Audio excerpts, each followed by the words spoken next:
ni igihugu kugira citwe Uburundi kigizwe n'amatongo yose.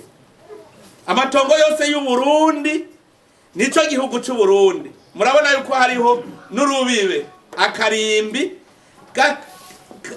gatandukanya amatongo y'Uburundi n'amatongo y'ibindi bihugu. Nuvuga amatongo yose y'Uburundi ateranye yitwa niyo azana igihugu c'Uburundi. Mugabo ndababwire hariho abarundi babona yuko ashobora kugurisha itongo ryiwe ku munyamahanga akaritwara. Reka ndababwire dufise umutima turashobora gusanga igihugu c'Uburundi twakigurishije. Kuko urumva twafashe amatongo y'Uburundi umwe wese arigira gwe wundi arigira gwe wundi arigira gwe wundi arigira gwiwe. Agaca abona ko azorikoresha ico ashaka akagurisha uko ashaka no kuwashaka. Nimwiyumve rero umurundi wese yogurisha ku munyamahanga. Ugurishije itongo curivamwe. Wewe ugurishije gwawe nanje hagurisha gwanje undi hagurisha gwe wundi gwiwe ku banyamahanga. Ntituzoca rucika baje abanyamahanga. Ugurishije itongo none ntucurisohoka. None barigurishije ku munyamahanga tuzoca tubabaje abanyamahanga. Nico gituma igihugu cawe kugikingira harimo gukingira aya matongo yacu yose. Kuko aya matongo ateranye yose hagira igihugu nico citwa itunga rusangi ry'abene gihugu b'Abarundi. Aho ivyo tubitegere aya matongo yose y'Uburundi ateranye agira igihugu c'Uburundi. Ico gihugu c'Uburundi rero niryo tunga rusangi ku Barundi twese. Ukuyemo akamanyu kamwe Uburundi buba bugiye. Uburundi buba bugiye. Nico gituma rero tumenya ko turiko turatunganya aya matongo yacu tuyarima tuyakoresha ivyo dutegereza kuyakoresha tuzi yuko ari amatongo y'igihugu.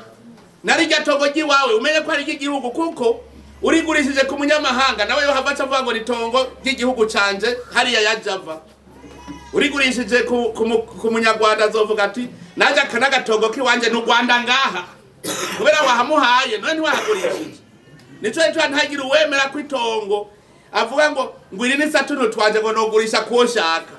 Ni igihugu ni ryatwese nitunga rusangi rigize igihugu c'Uburundi. Hagira igurishije ku munyamahanga ubukatiye ikindi gihugu bugikatiye akamanyu. Ivyo ni tubanze tuvyumve kugira tubere amatongo ica tubare n'ingere uteza kuyakoresha. Muga hariho Abarundi batabizi ivyo. Afata amatongo yari itunga rusangi ya leta ndetse atari bwakoreshwa. Musaza amatongo yose atacari ko arakora nitunga rusangi y'igihugu rya leta. Agaca afata ngo rirya tongo ngo reka ndagigarurire gwanje ngo leta ngo ntusubire kuvuga n'ijambo na rimwe kuri iri tongo. Nivyo vyari vyabaha kuri Rugo Farm.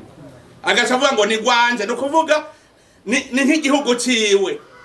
Urumva kunyaga leta itunga ry'abene gihugu bose ni itunga rusangi. Ugaca uvuga ngo kuva ubu ni gwanje. Hariho n'abasaba itongo leta agaca aja kurigurisha ku Murundi nye. Leta iguhaye ahantu burakorera ukoresha uri umwene gihugu ugaca uja kurigurisha ku wundi mwene gihugu kandi ryari igiwe. Kuko ivya leta vyose nitubimenye neza ko ari gwacu.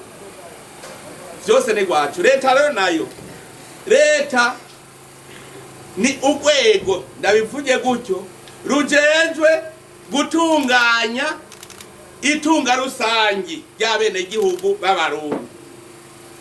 Leta nijejwe kubitunganya. Iryo tunga ni rusangi nababwiye aya matongo yose mubona inzahabu dufise ubutare bwose dufise byose biteranye ni itunga rusangi y'igihugu cyacu. Leta rero iriho kugira ngo itunganye neza iryo tunga rusangi.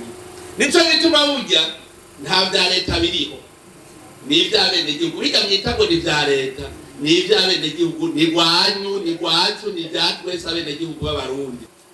Nka umushikiranganje w'uburimyi ubworozi n'ibidukikije aserukira kwebwe nyene muri leta kugira ngo adutunganirize aya matongo yose ashobore kutubera kirumara nayi wacu. Hamwe ikintu muca mumenya n'igiki leta iri kwiratunganya itunganya byose ku neza y'abene gihugu. Iravuga iti ndacibarabara rimwe ariko ndababwiye hamwe bavuga ngo itongo ni gwanje leta ntirimwo.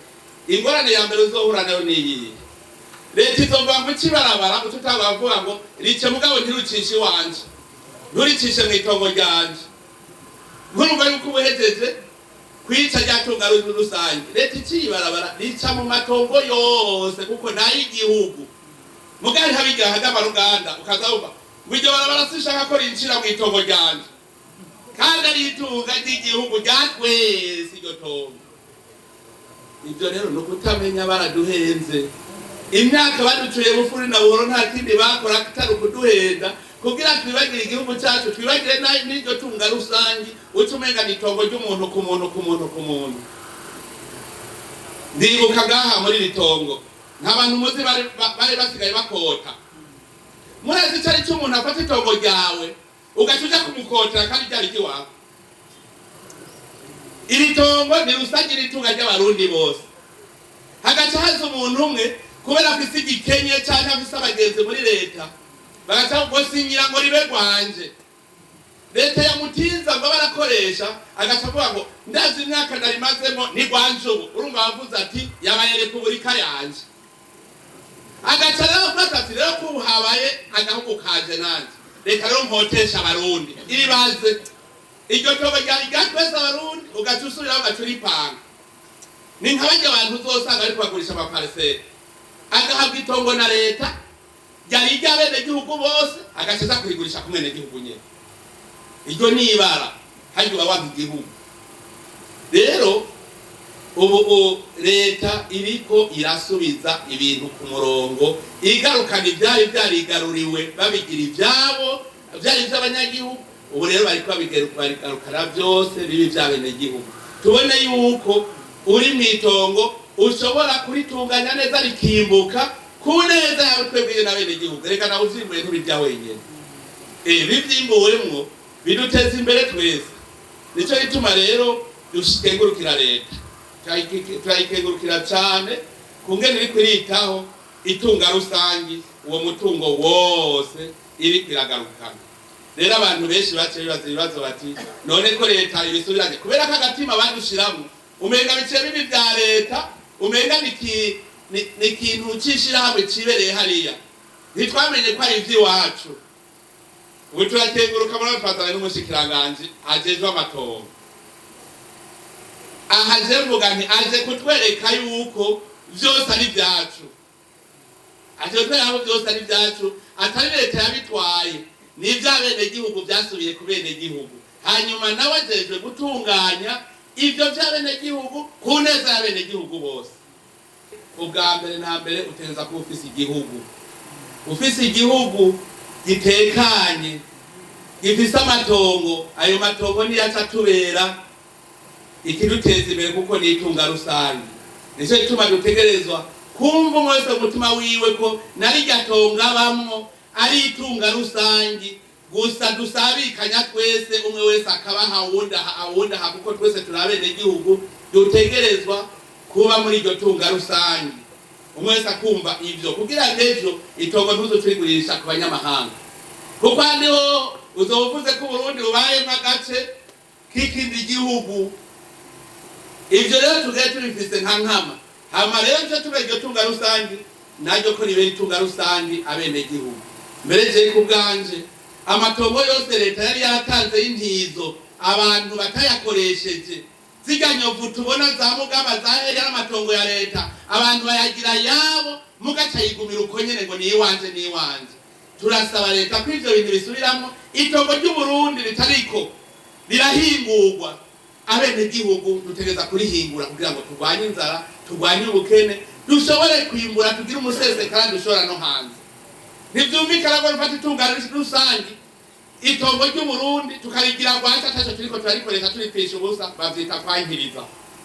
Turabarundi rero umutima dukundana twese tuzi ko twose rimwe turabarundi umwe wese niyumve ko atakwankiriza umurundi mwene wabo ntacazoba kuko nawe arimwo.